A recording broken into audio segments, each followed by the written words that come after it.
l'INSEAC du CNAM.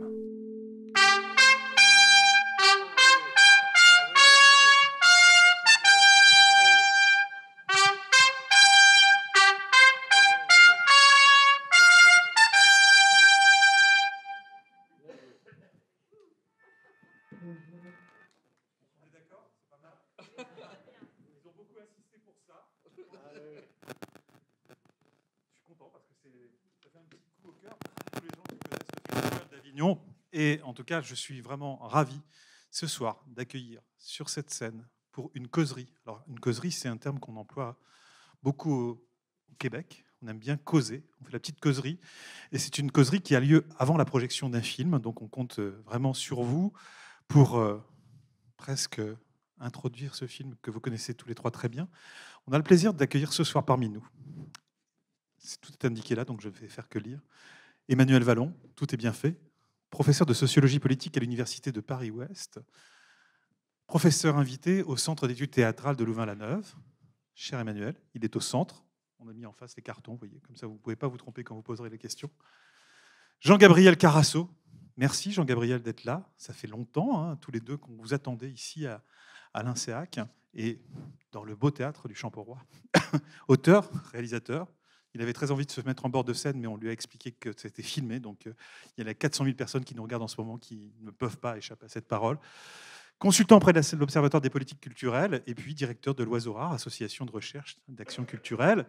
Et puis, Philippe Guyard, directeur de l'Association nationale de recherche et d'action théâtrale. Merci d'être là tous les trois. Merci de vous lancer sur la causerie. Je ne sais pas à qui je passe le micro en premier pour lancer la causerie, mais... la causerie, on cause. Jean-Gabriel Carasso, vous voulez nous parler de... Voilà. Bon.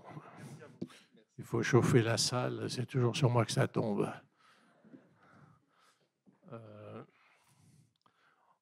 Pour tout vous dire, on est un peu hésitant parce qu'on ne sait pas très bien ce que c'est qu'une causerie et on ne sait pas de quoi on doit causer. Donc, on connaît le contexte, on connaît... nos histoires, mais on hésite un peu à choisir le sujet, à savoir s'il faut qu'on rajoute à ce que vous avez déjà entendu toute la journée. On est capable de causer tous les trois plusieurs heures, chacun. Donc, on va essayer de résumer.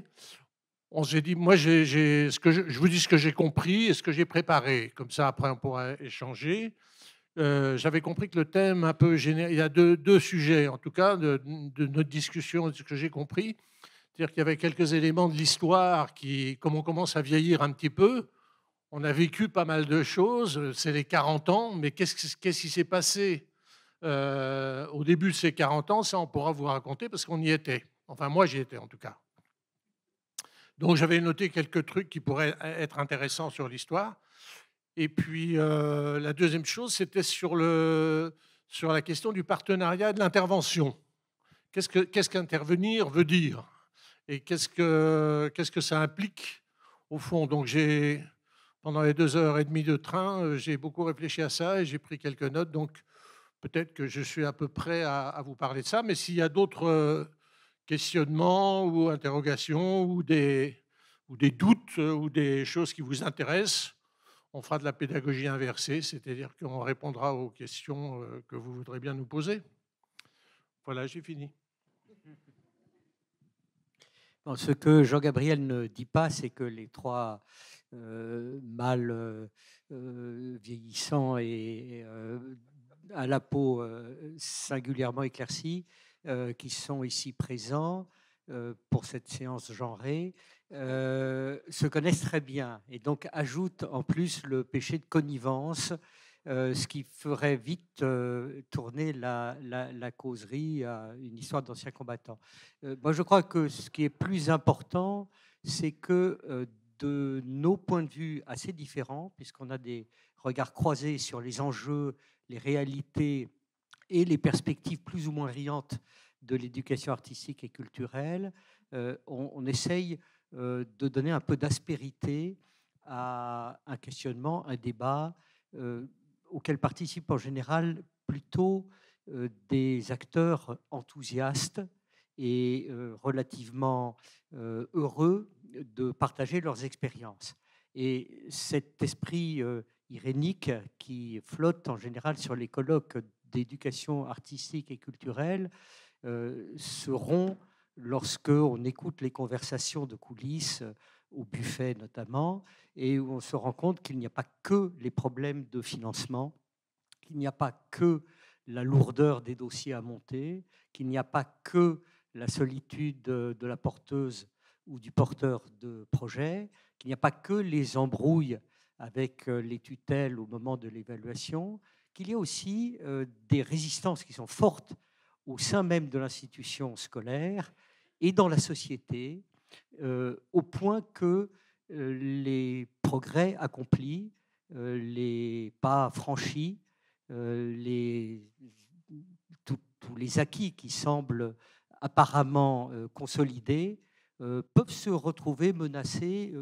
Par exemple, je prends une situation historique parfaitement au hasard, quand des vents de populisme se mettent à nouveau à flotter et à souffler sur l'Europe, au point de pénétrer les esprits, en principe éclairés, qui doivent s'occuper de déterminer les programmes et les rythmes d'éducation.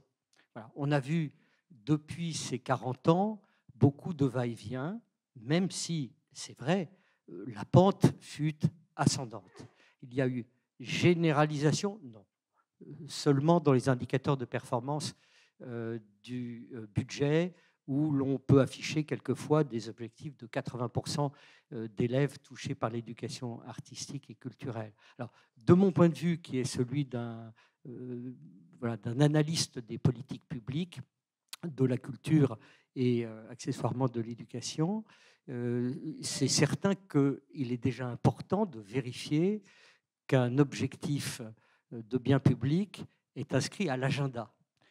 Ce qu'on appelle l'agenda en sciences politiques, c'est simplement l'ordre des priorités qui doivent saisir toutes celles et tous ceux qui participent à la décision collective. Les élus, les ministres, les hauts fonctionnaires, les inspectrices, les inspecteurs, les experts dans les ministères, mais évidemment aussi toutes celles et tous ceux qui, dans des postes apparemment plus modestes, mais très importants, comme la direction d'un établissement artistique et culturel, peuvent faire avancer cette nef des fous qu'est l'éducation artistique et culturelle, où on s'amuse beaucoup, mais où on ne sait pas toujours très très bien vers quel port on peut se diriger.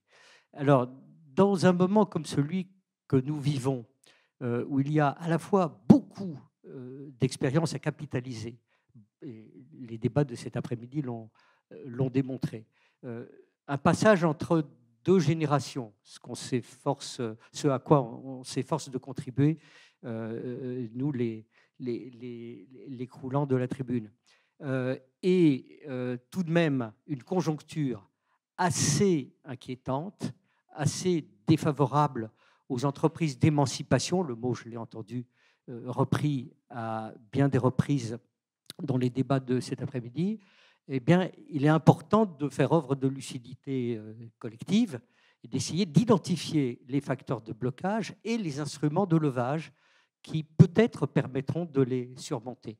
Voilà. À mon avis, et je ne vais pas être plus long que cela, ça va venir plutôt dans les réponses aux questions ou dans des commentaires ou dans les discussions que mon petit laïus va sans doute provoquer, y compris entre nous. Il s'agit de bien comprendre ce qu'il peut y avoir à la fois d'enthousiasmant, mais aussi de contradictoire dans une activité qui consiste tout de même, à l'intérieur même de l'institution scolaire, à y ouvrir des espaces de dérangement, des lieux de désordre, mais avec l'onction des pouvoirs établis. C'est a priori un paradoxe ou un oxymore que de prétendre qu'on va à la fois transmettre, organiser, accompagner, conduire, éduquer, ce qui étymologiquement veut dire à peu près la même chose, et en même temps qu'on va lâcher la bride. Or, s'il y a bien une raison pour laquelle on invite les artistes et aussi des médiatrices et des médiateurs dans les institutions scolaires, c'est pour lâcher la bride à l'imagination, à une forme d'apprentissage par les corps et par la pratique, pour lâcher la bride à la solidarité au sein d'un groupe et plutôt qu'à la concurrence, et aussi pour lâcher la bride à des émotions qui n'ont pas toujours droit de citer dans ce lieu policé qu'est l'école, ou du moins que l'on voudrait que l'école soit.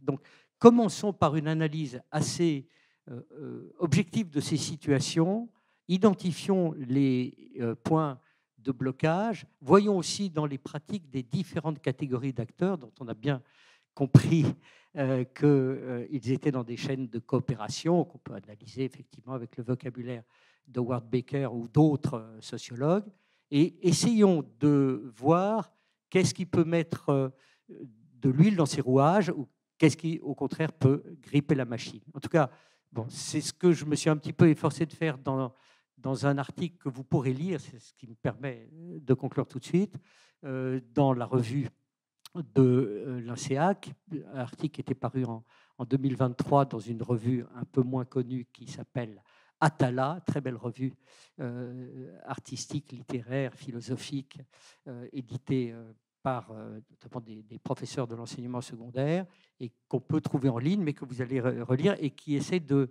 confronter les expériences d'éducation artistique à l'impensé de l'institution scolaire. Comme c'est un article un petit peu long et difficile, vous avez le droit de le prendre par petite dose. Et surtout, je peux tenter tout à l'heure, en réponse à des questions, d'en résumer les principaux enjeux. Et j'ajouterais, l'ambition aussi, c'est de mettre un peu toutes ces réflexions dans une perspective historique. Vous avez vu, on parle des 40 ans. L'ANRAT a 40 ans, par exemple. On a fêté les 40 ans. 40 ans, c'est déjà une histoire. Mais comment faire que cette histoire se perpétue? Comment faire que Jean Gabriel, qui a été le premier directeur de l'ANRAT, je suis l'actuel directeur, comment faire que dans 40 ans encore, il y ait quelqu'un qui parle... on ne sait jamais. Quelqu'un qui parle de ce que l'on fait.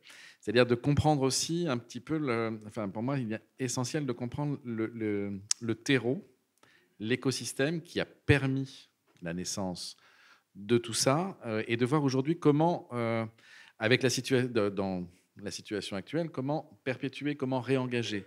Les enjeux de formation sont, à mon avis, essentiels, mais pas seulement. Donc, c'est essayer d'inscrire ça aussi dans ce questionnement. C'est-à-dire, vous êtes là, je dis vous, parce que je vois un certain nombre d'étudiants de l'INSEAC, j'ai l'impression ici, le fruit de cette histoire, mais comment faire pour que cette histoire se perpétue? Quels sont, en effet, tous les défis que ça pose, toutes les difficultés que ça pose, mais quel est aussi l'écosystème aujourd'hui dans lequel vous allez vous inscrire et voir comment ça peut se développer.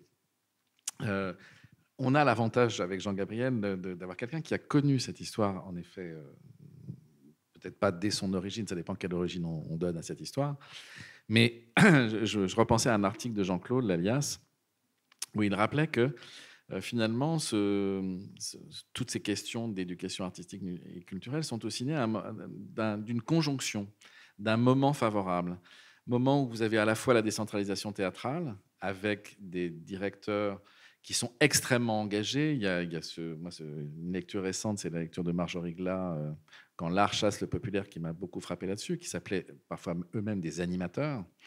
Donc, des très, très engagés sur justement ce travail-là auprès des publics, de tous les publics, et en particulier du corps enseignant. Un corps enseignant qui était à l'époque aussi souvent initié à ces questions-là via les mouvements d'éducation populaire, qui ont été formés via les mouvements d'éducation populaire. On pense au CMA en particulier, et tu en es le témoin. Donc on a les mouvements d'éducation nouvelle aussi qui, de fait, ont favorisé cette ouverture et cette réflexion-là. Et tout ça fait un terreau favorable. Quel peut être le terreau aujourd'hui? Peut-être s'interroger sur la situation aujourd'hui en termes de la nouvelle génération qui arrive, dans quelle mesure elle est elle-même formée, dans quelle mesure elle est initiée à ces questions-là. Tout à l'heure, vous allez voir le film que l'ANRAT a fait à l'occasion de ses 40 ans et qui rappelle explicitement ou implicitement un certain nombre des éléments essentiels de ces pratiques. parce qu'on pense nécessaire justement de rappeler. Enfin, j'ai tendance à dire, nous, on est des Sisyphes heureux, c'est-à-dire on est tout à fait conscient qu'il faut sans cesse remonter le rocher, parce que en effet, sans cesse, le rocher, selon les circonstances, peut retomber. Et voir comment faire pour remonter le rocher et être bien conscient des défis que ça pose. Voilà en gros l'introduction de cette causerie. Donc alors, soit on démarre, moi j'aimerais bien peut-être quand même que Jean-Gabriel, tu évoques un peu ses origines et pour qu'on réfléchisse aussi à aujourd'hui. Ça risque d'être long. Non, faut que je fasse une synthèse de ça. J'ai écrit beaucoup d'articles, de textes sur ces choses-là. J'ai intervenu beaucoup quand j'étais à l'ANRAT là-dessus. Et j'ai publié, quand j'ai quitté l'association en 99-2000, j'ai publié un bouquin. J'avais repris un certain nombre de textes et j'en ai écrit un qui s'appelait « Théâtre, éducation et jeune public, un combat peut en cacher deux autres ».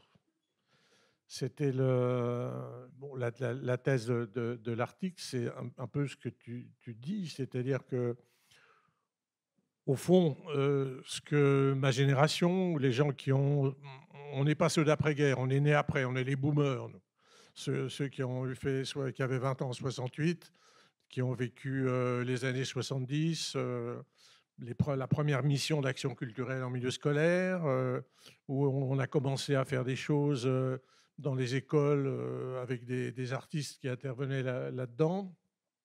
Puis il y a eu 81, l'arrivée de la gauche, les premières institutionnalisations de ce travail, mais qui avaient commencé bien avant. Voilà, donc j'ai traversé ça. Et au moment où ça a commencé, dans les années 90, à la fin des années 90, on a développé l'idée qu'il fallait institutionnaliser ce travail qui était un travail militant, au fond. Hein. C'était des profs progressistes qui avaient envie d'une autre pédagogie et des artistes de théâtre, pour ce qui est le théâtre, parce que ce que je connais mieux, qui avaient envie d'aller travailler dans les milieux sociaux très différents, y compris l'école, avec des gens. Donc, le grand projet qui était derrière, utopique évidemment, mais qui ne m'a pas abandonné, c'était de changer, évidemment de faire des choses pour les enfants, évidemment de faire des choses pour les personnes qui étaient là, mais on avait un projet d'évolution et de modification institutionnelle, voire politique. On parlait de politique. On voulait changer l'école. On voulait changer le monde de la culture. Pendant des années, c'était ça le double combat.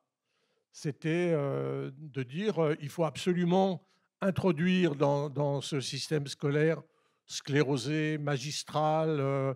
Voilà, c'était l'époque où on lisait des choses sur les expériences pédagogiques ailleurs qui nous arrivaient. On a eu cette idée fondamentale que aller faire du théâtre avec des enfants dans une école, c'était provoquer, pas un séisme, mais un petit chaos qui pouvait éventuellement modifier les pédagogies en général. J'ai toujours pensé que c'est ça qu'il fallait faire, encore aujourd'hui. Et en même temps, tu parlais de la décentralisation théâtrale, du monde du théâtre. Il avait travaillé formidablement. Moi, je suis extrêmement reconnaissant à toute la génération qui m'a précédé, d'avoir mis des théâtres dans toute la France, d'avoir développé le projet de démocratie, de démocratisation des œuvres à travers des institutions. Ils ont fait un boulot absolument formidable.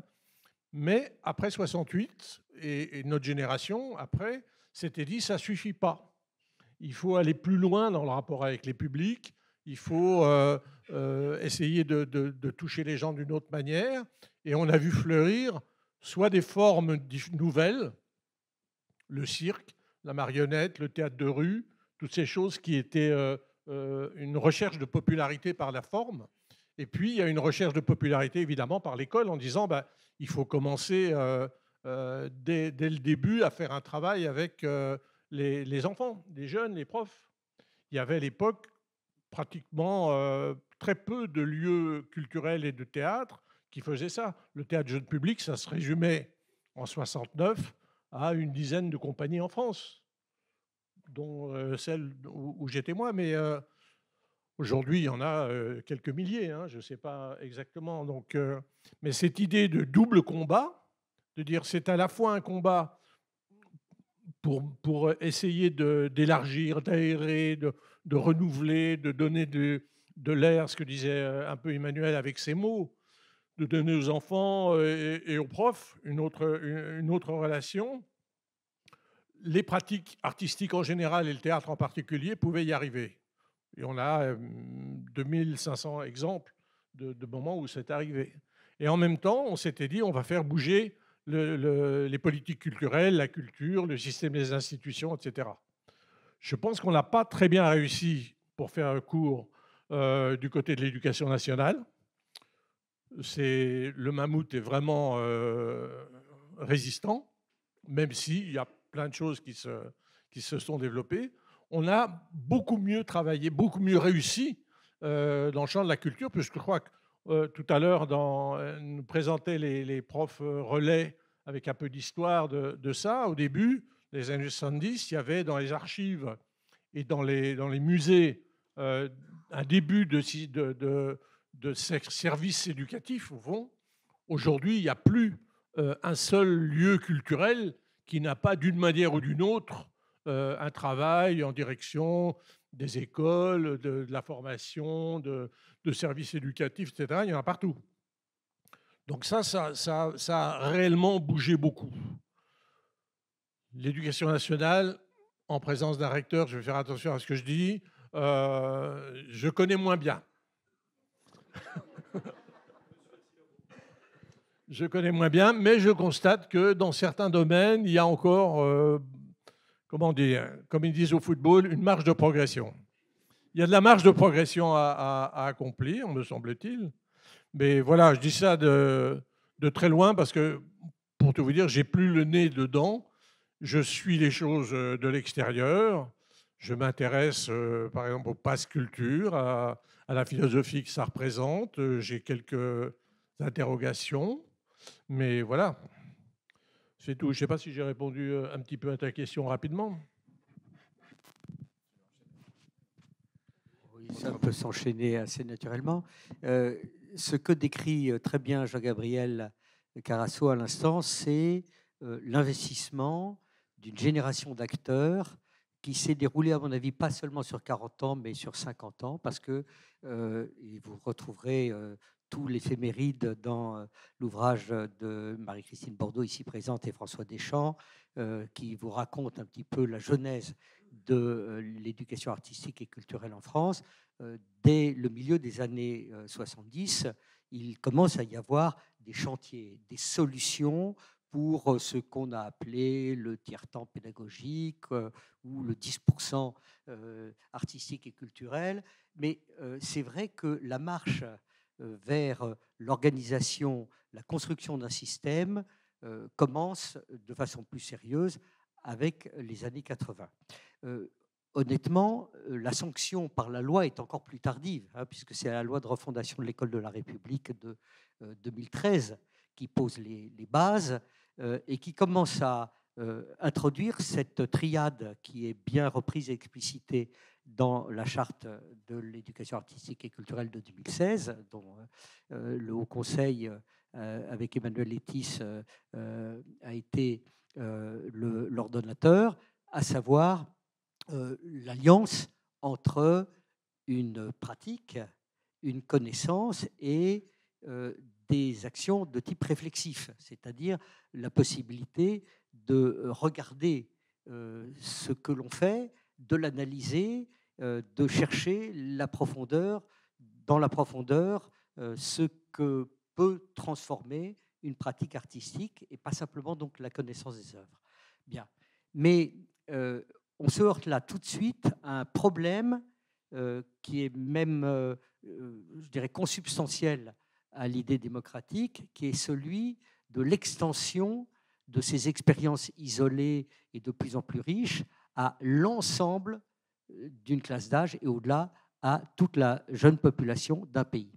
Alors, pourquoi arrive-t-on, avant de faire un examen critique des termes de généralisation et d'institutionnalisation, qui sont vraiment les deux mamelles de l'éducation artistique et culturelle telle qu'on la conçoit aujourd'hui, il faut quand même se rappeler d'un moment un peu particulier qui vient après, disons, à peu près au milieu de ces années longues que l'on présente souvent comme un âge d'or, à savoir le moment où on fait le constat statistique et l'analyse sociologique de ce que beaucoup de commentateurs appelleront ensuite un échec de la démocratisation culturelle. On vérifie, et moi je fais partie de ceux qui critiquent dans les termes cette idée d'échec de la démocratisation, parce que je ne pense pas qu'elle est quantifiable, mais on vérifie en tout cas que les prédictions et les observations qui étaient déjà faites en 1965 par la sociologie critique de Alain Derbel et Pierre Bourdieu sur la reproduction du capital culturel, sur la transmission aux héritiers, sur la difficulté d'accès des classes populaires à une culture octroyée d'en haut, que cela n'a pas fondamentalement changé malgré le soutien massif à l'offre et l'accompagnement de la diffusion des œuvres dans le paysage culturel, malgré la multiplication des centres dramatiques nationaux, l'ouverture de centres de création musicale, le développement des orchestres en région, le renforcement des conservatoires, la multiplication des bibliothèques, etc.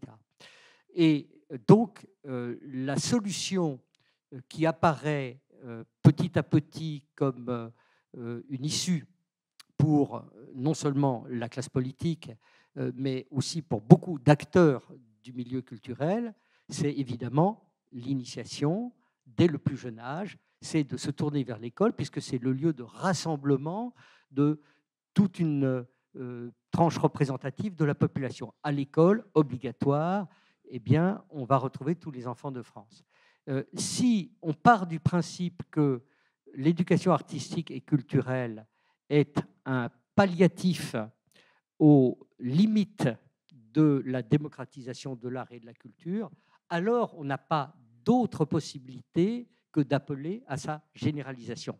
Si c'est bon pour mon enfant, qui a été élevé dans le triangle d'or du 6e, 7e et 5e arrondissement de Paris, de faire de la musique, de suivre des cours de théâtre et d'aller à l'opéra de temps en temps ou à la Comédie Française, alors ça doit être bon pour tous les enfants de France.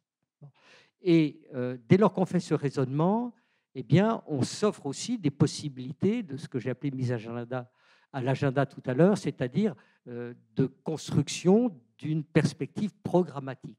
Eh bien, ça a mis quand même une quinzaine d'années, hein, sinon davantage, dès le moment où la sociologie et l'expertise des politiques culturelles émet ce constat, pour qu'on commence à poser les bases, les rudiments de cette généralisation.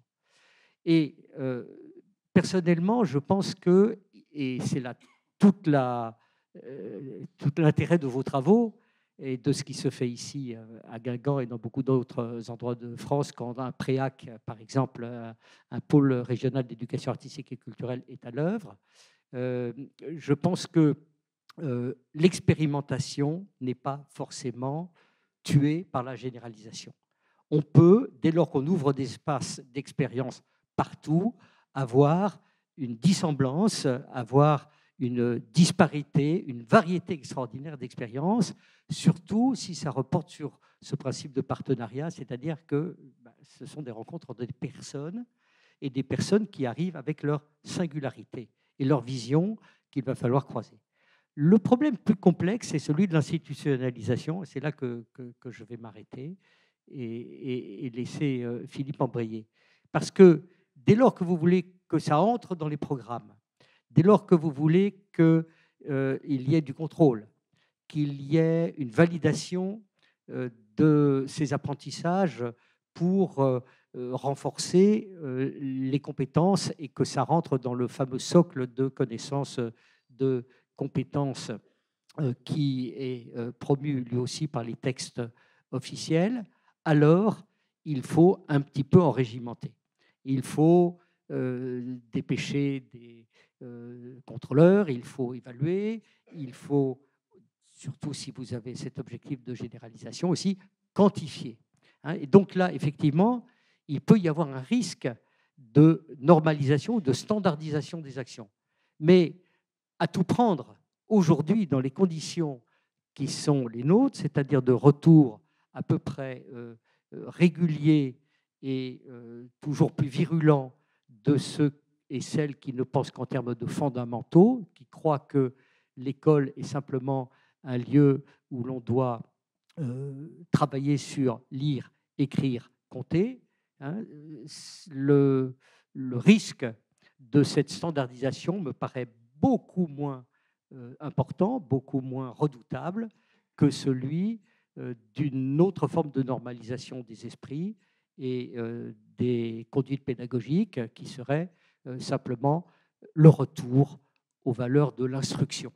Si le ministère de l'Éducation nationale a pris ce nom dans les années 30, s'il l'a perdu sous Vichy pour revenir à l'instruction, s'il l'a récupéré en 1945, c'est bien parce qu'il y a une différence entre inculquer et accompagner, entre instruire et éduquer.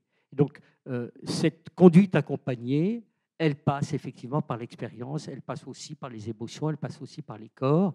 Et tenir cette gageure de la généralisation et de l'institutionnalisation est peut-être finalement le seul moyen d'éviter un retour en arrière vers d'autres formes de mise au pas des esprits. Alors, mais justement, là, il faut revenir sur cette question du partenariat. Parce que le fait de remettre en perspective historique, de rappeler que les premiers à se lancer dans cette aventure et dans ces expérimentations, c'était souvent des gens, comme le terme de militant, il est essentiel. Des militants aux deux niveaux. C'est-à-dire que là, le fait de travailler, j'allais dire, aux attentes de l'autre, le principe du partenariat, était presque naturel pour les deux parties, parce qu'il y avait une approche militante. La question de la généralisation, ça pose aussi cette question de, là je pense à aujourd'hui et donc demain, a-t-on encore affaire à des militants? Je ne pense, enfin voilà, ça pose cette question-là, et du coup aussi la façon dont on accompagne les futurs enseignants, les futurs artistes, à ce questionnement-là sur que signifie travailler en partenariat? Quels sont les objectifs de l'autre? Pourquoi ça? Parce qu'il y a quand même ce phénomène qui est assez évident, qui est, on a à la fois ce discours, j'allais dire, De Gaulle disait l'Europe, l'Europe, l'Europe. Aujourd'hui, on dit l'EAC, l'EAC, l'EAC. Enfin, on a quelque chose de cet ordre-là. C'est-à-dire que tout le monde reconnaît les vertus, a priori, de l'EAC. Et en même temps, on voit à l'échelle nationale les formations des enseignants sur des questions, alors je connais assez bien le secteur du spectacle vivant, se réduire de façon progressive, c'est-à-dire, et en particulier les formations au partenariat ou en partenariat. La formation initiale dans les INSPE sont de moins en moins impliqués aussi dans ces questions-là. C'est-à-dire qu'il y a ce paradoxe qui est, on veut généraliser, mais sans pour autant sensibiliser les nouvelles générations à s'investir dans ces actions-là. Donc voilà, comment sortir et comment, par rapport aux réticences et par rapport à cette volonté de généraliser, comment faire pour rebondir? C'est mon tour.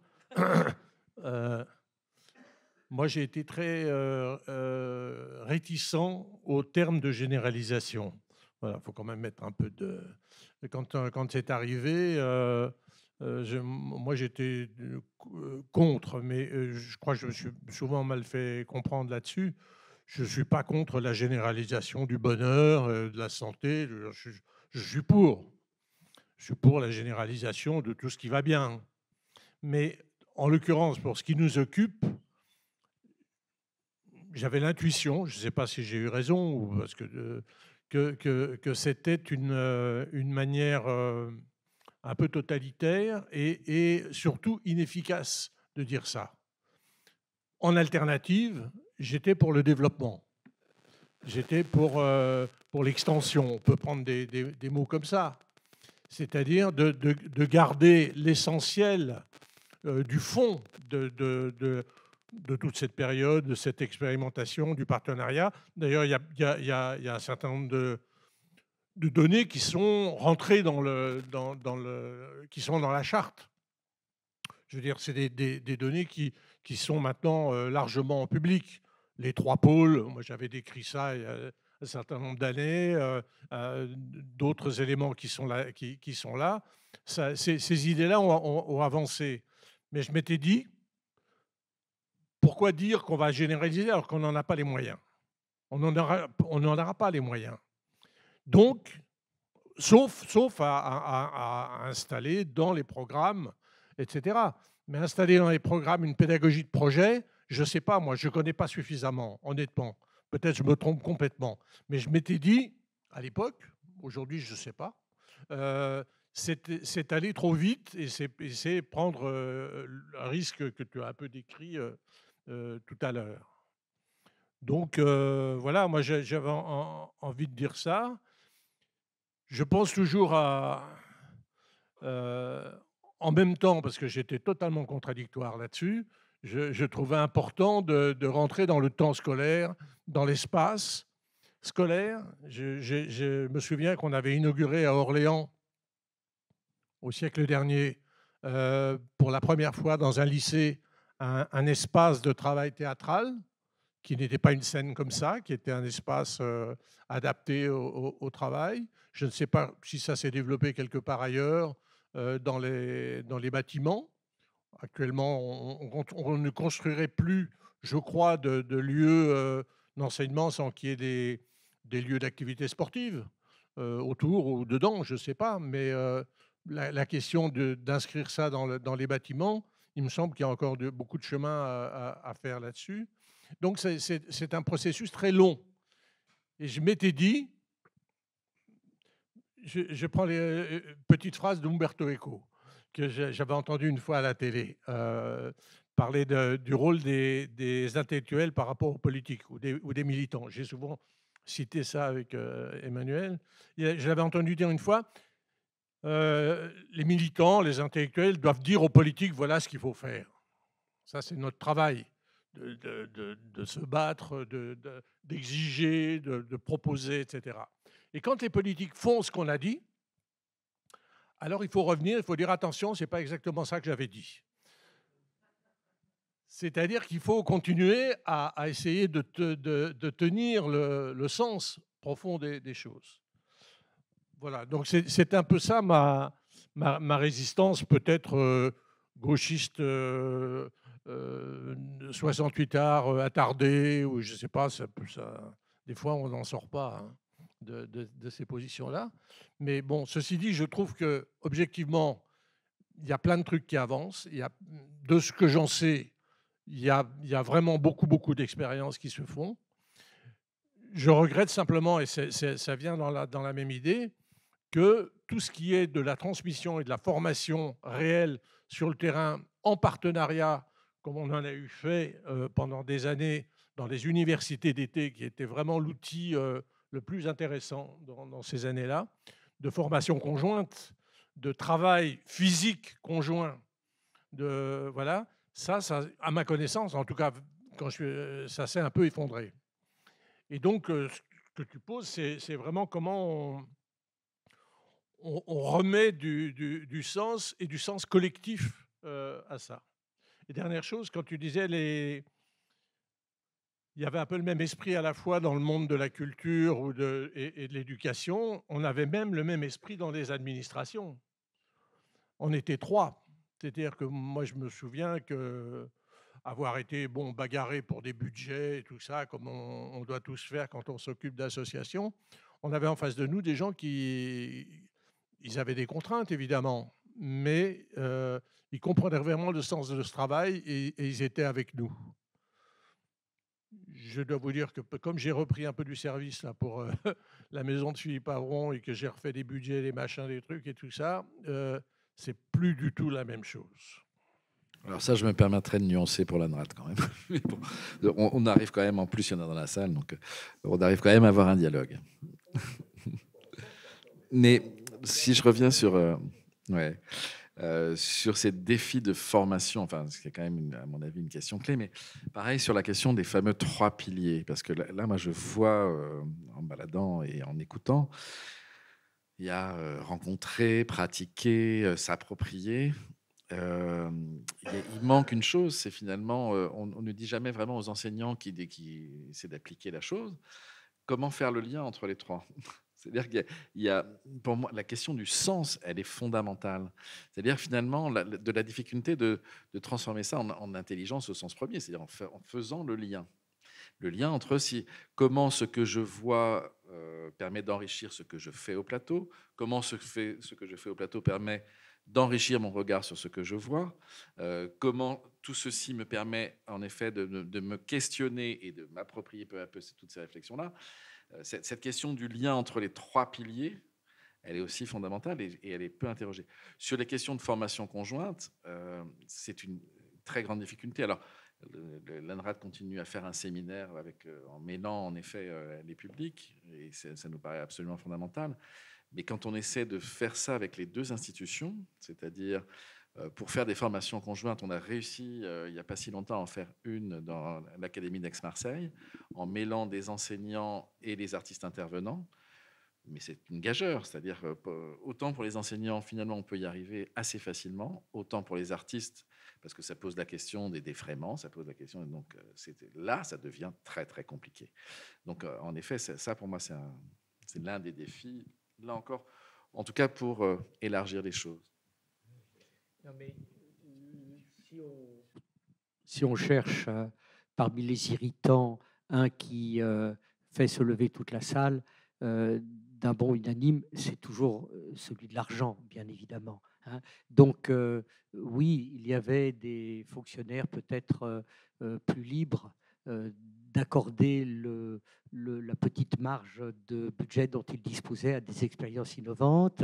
Oui, il y avait des liens plus directs, d'accord, mais les sommes en jeu étaient aussi beaucoup plus modestes.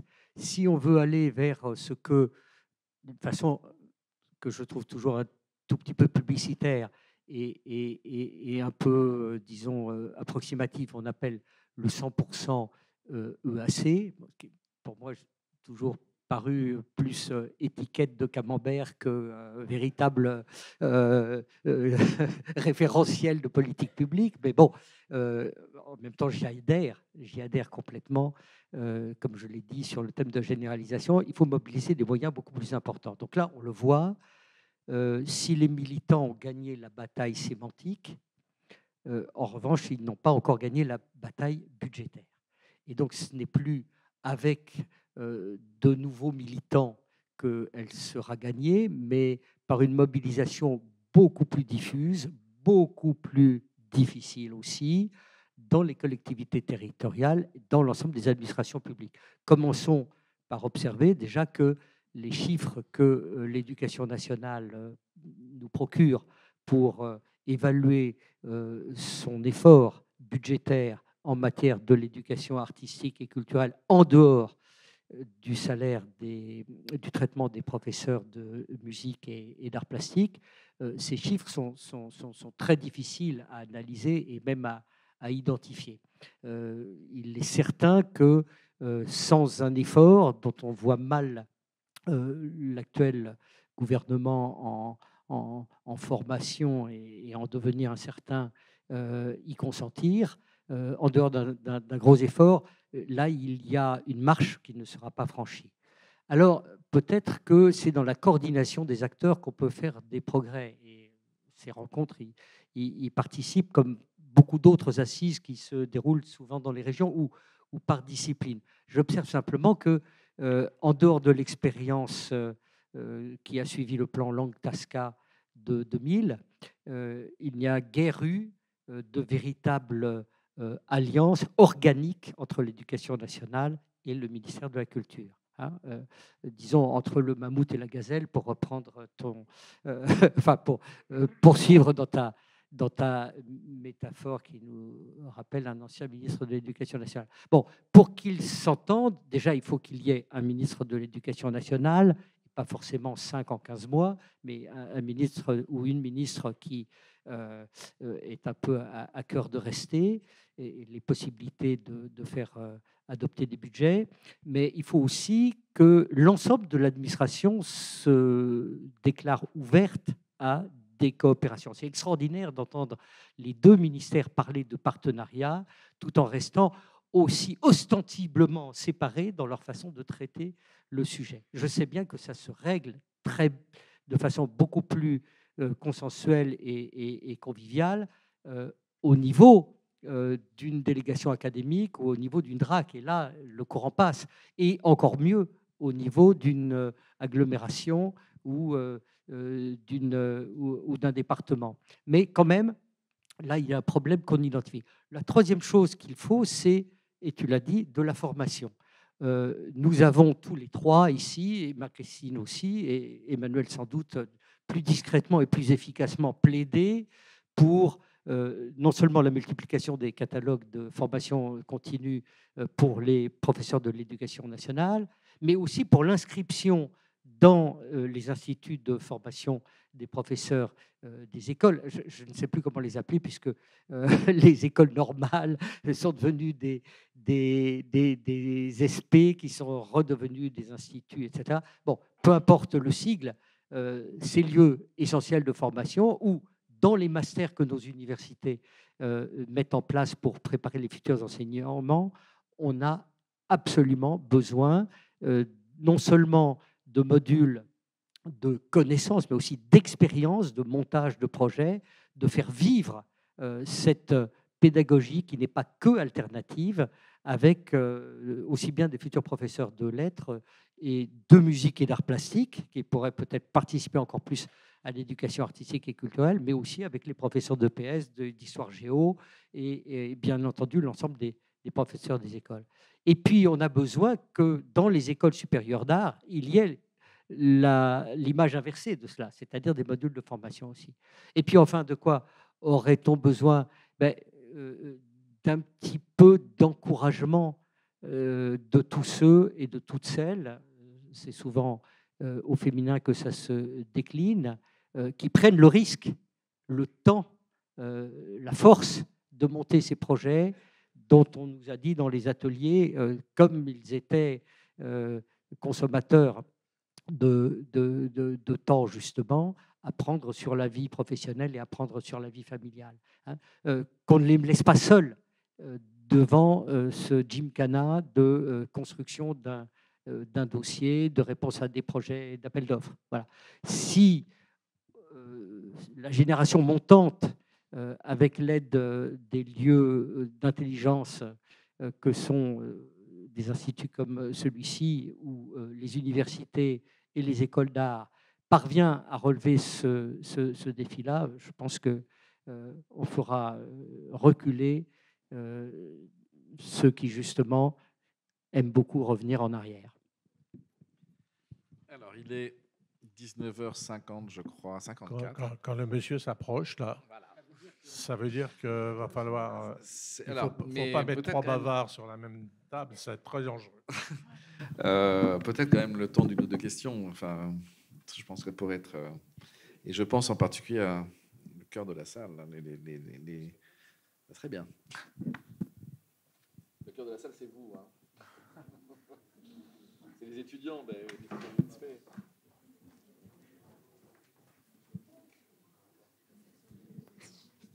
Merci pour votre intervention à vous trois. Corentin Pierson, étudiant en Master 2 à l'INSEAC du CNAM. Merci de nous avoir aussi donné à revivre la querelle des anciens et des modernes. Simplement, vous n'avez pas cité à un seul instant l'INSEAC dans ce système complet d'institutions et la place que pourrait jouer cet institut. Emmanuel vient de le faire. Hein. Certes. Donc j'aurais aimé peut-être entendre Jean-Gabriel Carasso sur le sujet. En 2 mots, je vous connais de l'extérieur un petit peu, mais pas voilà. J'ai pas de jugement à porter ou d'avis particulier là-dessus. Mais en 2000, la loi Payon, c'est 2013. Hein. Donc en 2012-2013, il y a eu plein de réunions, de réflexions pour préparer cette loi. Et il se trouve qu'il y avait un groupe de travail qui incluait, je crois que c'était la vie scolaire, ça devait s'appeler comme ça, je ne sais plus, mais qui incluait le problème qui était mené par Nicole Belloubet, que vous connaissez, maintenant encore mieux. Et je me souviens, moi j'étais intervenu, elle m'avait demandé de venir parce qu'on avait travaillé à Toulouse ensemble et tout ça. Et j'avais défendu un point de vue que j'ai écrit d'ailleurs, qui était de dire qu'à ce moment-là, plus on développait ce travail dans notre pays d'éducation par l'art, plus on le décentralisait, plus, à mon avis, il était nécessaire d'avoir un pôle national de référence. J'ai plaidé pour ça dans plusieurs réunions, je l'ai écrit, mais j'avais commencé à ce moment-là et j'avais une idée en tête et un exemple en tête qui était l'INGEP à Marly-le-Roi. Quand on a, après la guerre, voulu développer d'une certaine manière l'éducation populaire, sous des formes très diverses, avec des associations multiples, a été créé à un moment donné, je ne sais pas lequel, je n'ai pas les dates précises, l'Institut national de la jeunesse et de l'éducation populaire, qui avait un lieu à Marly, formidable, un énorme parc avec des lieux d'accueil, des chambres pour les stagiaires, des lieux de travail, etc. Et moi, j'ai fait des stages là-bas en tant que stagiaire à plusieurs moments. Et je crois qu'il fermait à ce moment-là, ou il était déjà fermé, j'en sais rien. Mais je m'étais dit, c'est un bon exemple de dire, si on veut faire grandir finalement et développer et décentraliser de plus en plus et multiplier les expériences dans ce pays, c'est important qu'il y ait un pôle, pas qui dise ce qu'il faut faire, mais qui soit le lieu de la réflexion, de l'échange, du partage, etc. Voilà, vous en avez fait un. C'est très bien. Je l'ai vu arriver avec plaisir et avec intérêt. Je pensais, l'autre exemple que je donnais, c'était l'Observatoire des politiques culturelles à Grenoble. C'est-à-dire que de la même manière, quand des gens comme René Risardo et bien d'autres ont vu se développer les politiques territoriales de la culture, l'engagement des collectivités, etc., ils se sont dit, c'est important qu'il y ait un endroit quelque part où on puisse réfléchir, échanger, etc. Ils ont créé l'Observatoire, qui a une histoire particulière, mais voilà. Mais c'est le même mouvement. C'est le même mouvement et je crois que c'est important d'avoir, après, pour regarder comment ça marche, qu'est-ce qu'ils font, ils n'ont pas les moyens, ils ont les moyens, comment ils font, etc. Mais ça, c'est un autre débat que j'ai pas envie de... Je suis incapable d'avoir, d'ailleurs. Mais en tout cas, voilà, moi, je suis content que vous soyez là.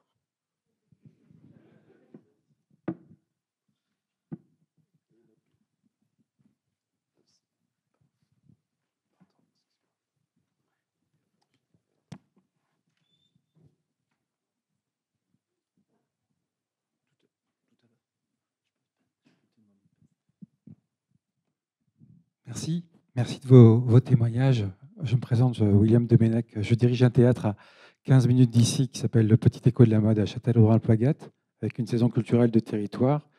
Et dans l'équipe, une responsable de l'éducation artistique et culturelle. Donc c'est un secteur, un territoire rural.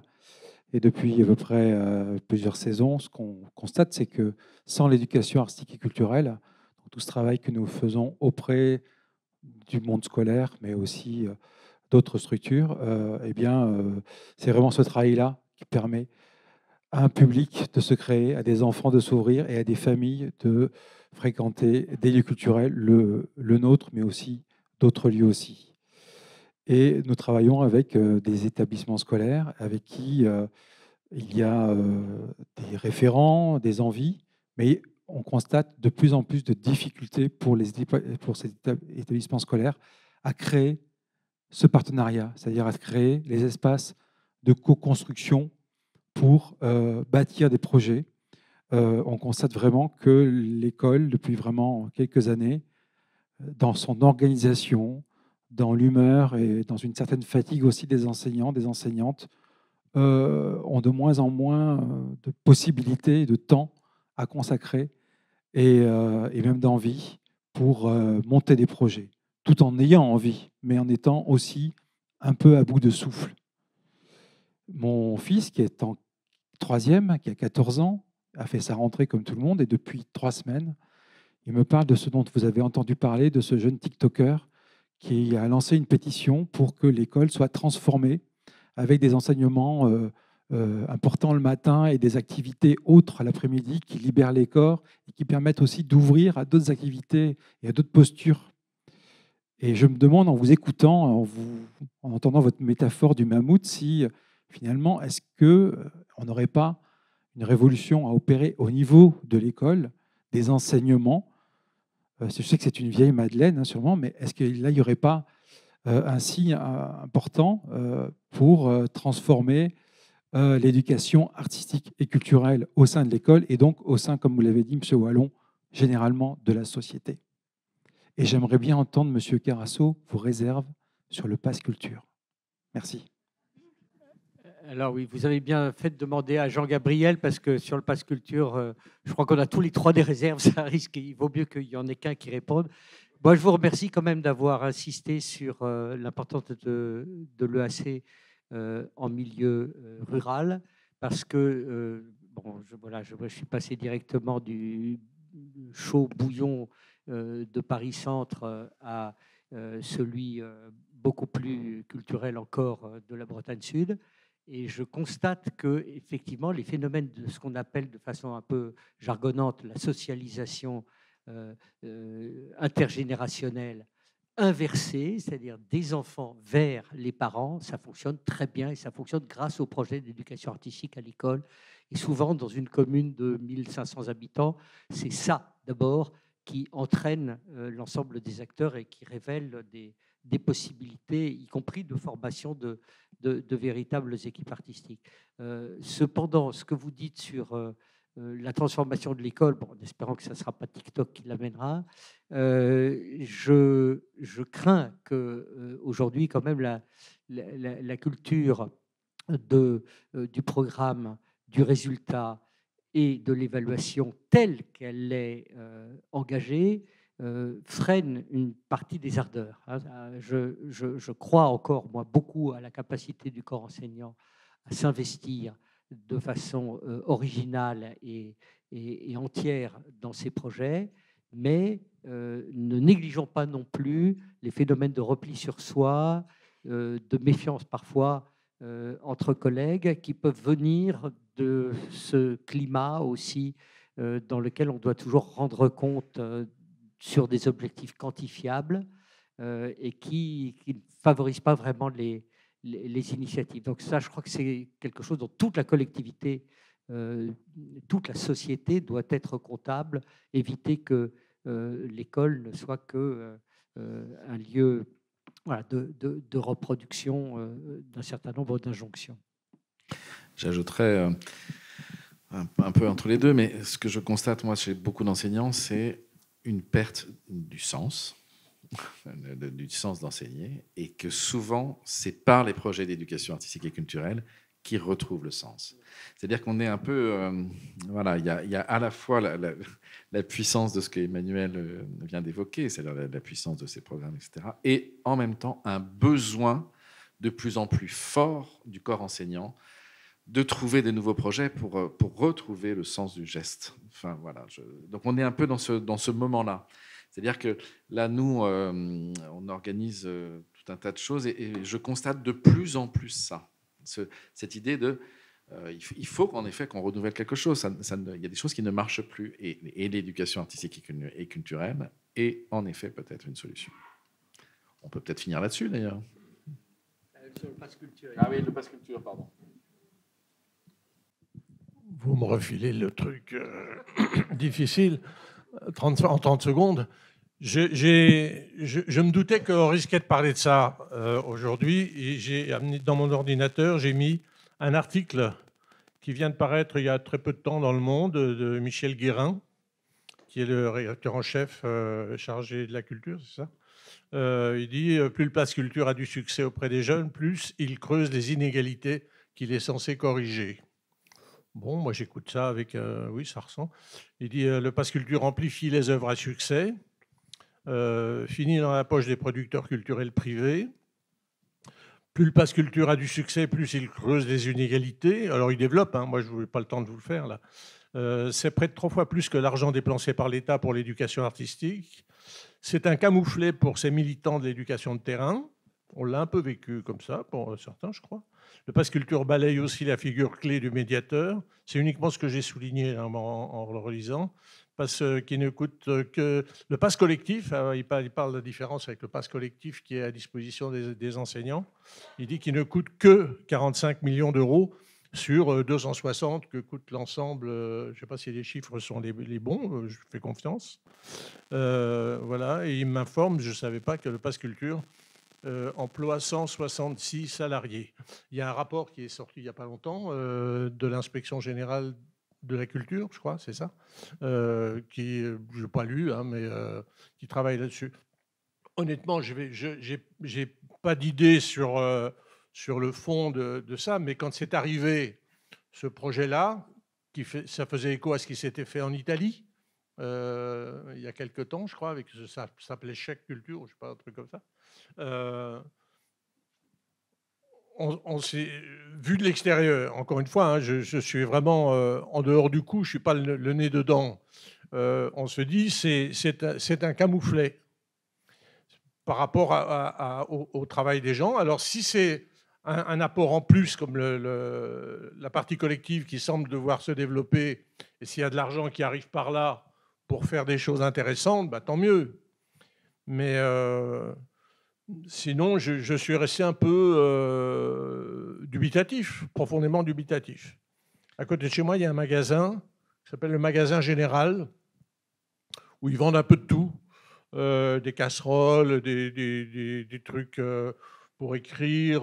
Il y a une petite papeterie en dessous, et c'est marqué devant, ici, on accepte le Pass Culture.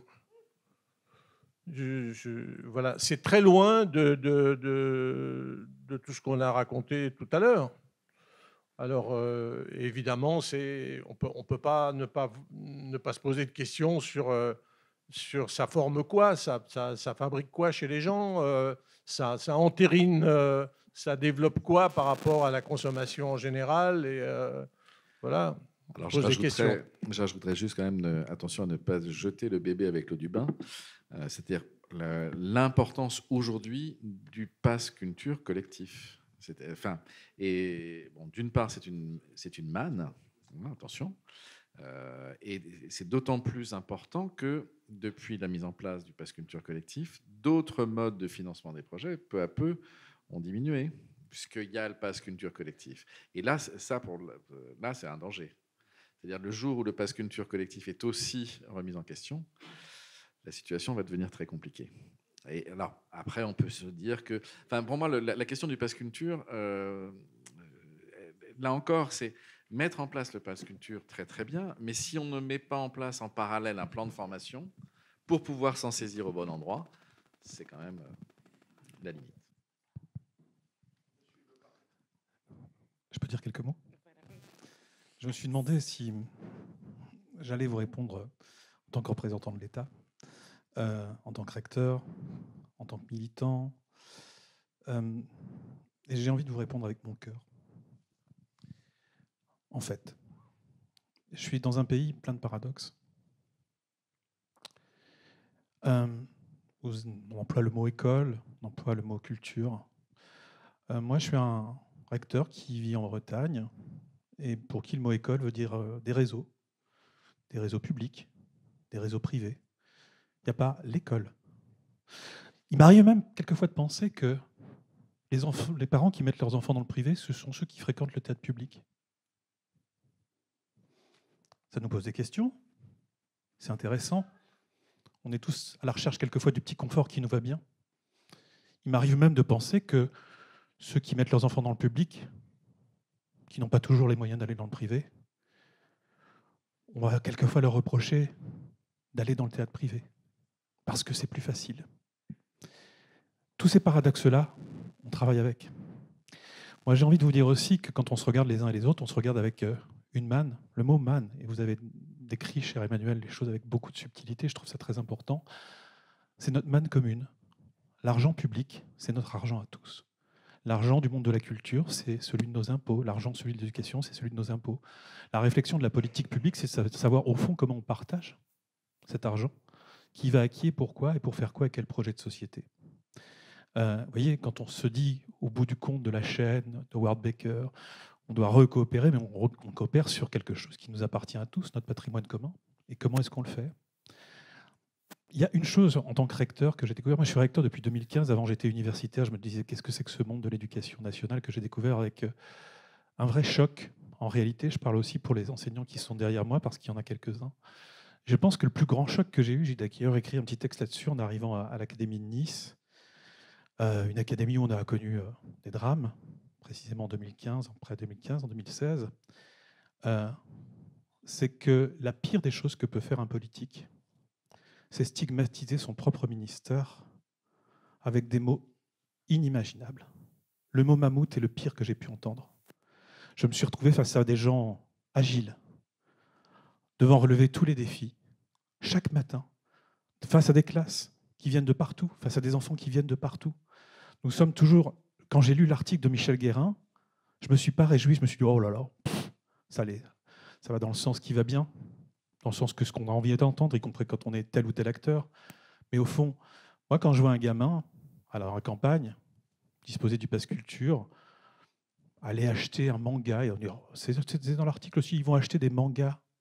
Mais vous avez déjà pensé dans les classes sociales où on n'a pas du tout de livres à la maison, ce que ça veut dire d'acheter un manga pour avoir l'air, d'avoir l'air comme son camarade qui a les moyens d'acheter des mangas. Ça commence quelquefois par là, la culture. Commencer à pouvoir ressembler à l'autre modestement. Modestement. Les films qu'on a tous vus, ben peut-être qu'il faut le voir aussi.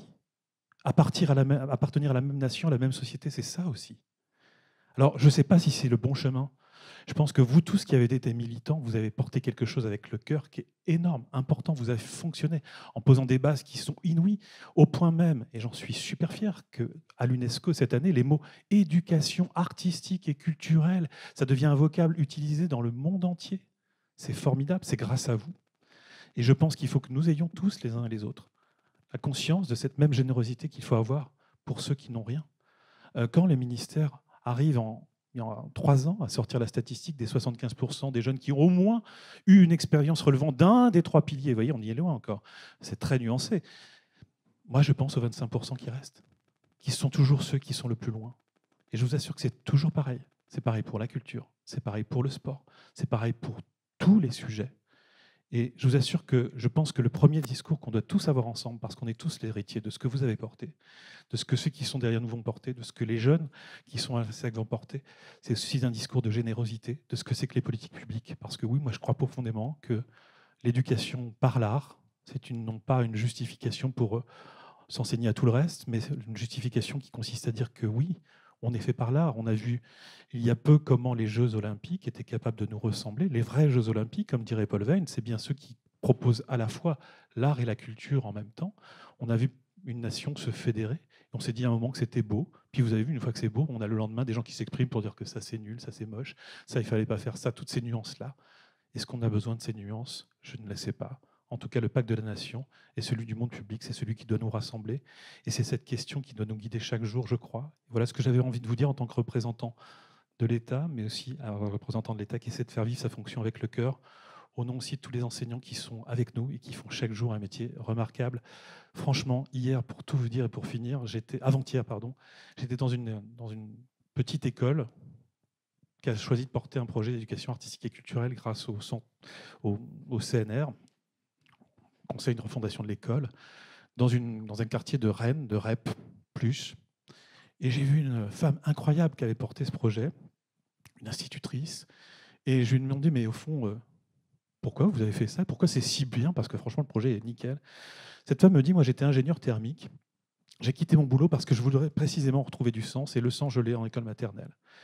Et quand j'ai commencé à interroger ces dames, parce que je les ai travaillées, elles étaient 3, elles m'expliquent que chaque matin, il y a des parents qui arrivent devant l'école, qui perdent leur logement, qui n'ont plus de boulot. Eh bien, elles les aident. Elles vont bien au-delà de leur métier. Je dis, mais attendez, vous allez au-delà de leur métier, de votre métier. Oui, mais vous comprenez, si on ne fait pas ça, on ne pourra pas faire le reste. Et on prend plaisir parce qu'on retrouve de science dans ce qu'on fait. Monsieur le recteur, on va inscrire nous-mêmes les parents à la bibliothèque parce qu'ils ne pensent pas quelquefois que la bibliothèque est gratuite et qu'ils peuvent franchir la porte. On fait tout ça. Je ne sais pas si c'était des militants. C'est des gens juste qui forcent au quotidien mon admiration. C'est vraiment ce que j'avais envie de vous dire. Merci.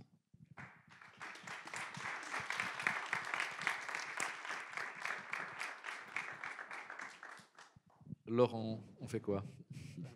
Il est... Place au film, non? Ouais, place au film, hein, il est 20h16. Ouais. 2 mots sur ce film. Donc, il a été tourné en 2023. Donc, le montage, c'est fini, vraiment toute fin 2023. Et c'est vraiment dans cette idée de sensibiliser la nouvelle génération. Je vous souhaite une excellente projection.